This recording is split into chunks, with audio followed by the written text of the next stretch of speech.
In grade primary, we do a lot of hands-on activities.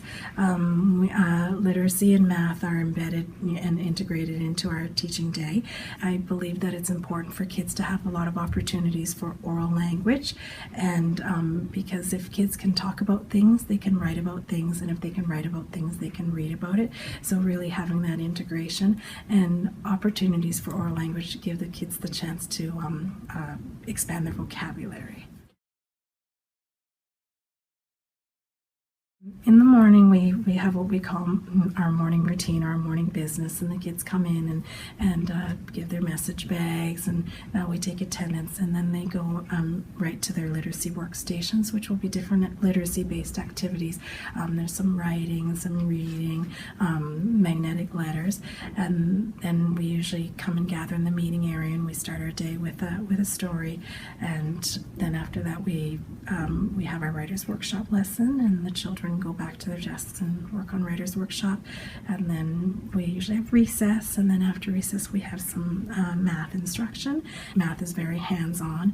The kids always have manipulatives, and they're always delving deeper and getting a deeper understanding of math concepts. So it's not just counting to 5, but knowing what 5 looks like, that 5 can be 2 and 3, 5 can be 4 and 1, get that deeper understanding of number sense, so that as we move on and in grade primary up to numbers to 10, and as they move on to grade 1, they'll have that foundation so that they can build.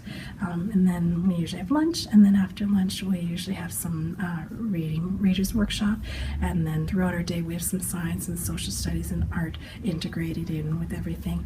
And at the end of the day we have choice time, which is for many of the children their favorite time of the day, and that gives the children an opportunity to incorporate all of the things that they've been learning. For instance, there might be some children at the kitchen center, and they might have clipboards, and they might come and ask you what we'd like to order, and so they'll record it on the clipboard using either words or pictures, whatever level they're at, and then they will go off and prepare your order, and then they'll come back and they'll give you your order. But in that one activity, there's writing, there's oral language, there's knowing different colors of things, and I really love that because you really can get to see the kids working together and having those conversations.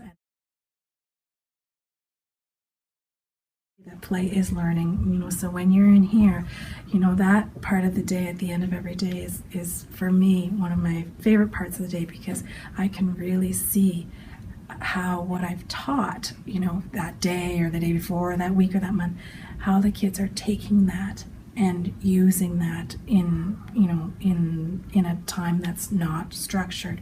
That writing piece, you can really see, they're writing letters to people, or writing requests, or writing a card or a birthday card to somebody so they can go to the writing station.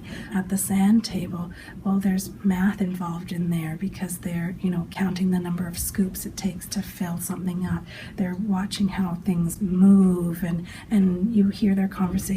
Watch this, look at what I can do, see what happens when we do this, or oh, let's try this and see what happens next. So making predictions and then testing it out and seeing what happens.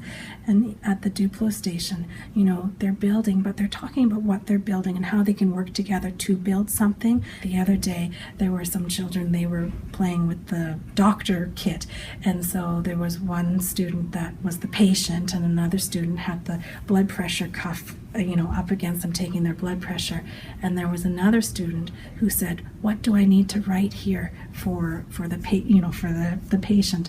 And so even there you're seeing that they're taking those experiences that they've had at the doctor's office or in the real world, and they're bringing it in here. I'm able to get a lot of observations and do some assessment during that, because there's so much going on in all subject areas. What's most important is that you ensure that your child knows that they will have a lot of fun at school, and they're going to make new friends and do a lot of fun and interesting things. I think primary is such an important year, and I really do feel that our job as primary teachers is to foster independence and help the kids be able to get along with one another, and really foster that desire and love of coming to school. For me, primary is all about making sure that the children come to school, that they love to come to school, and they love to learn. I love school. I just love big school. It's the greatest because we learn everything. We love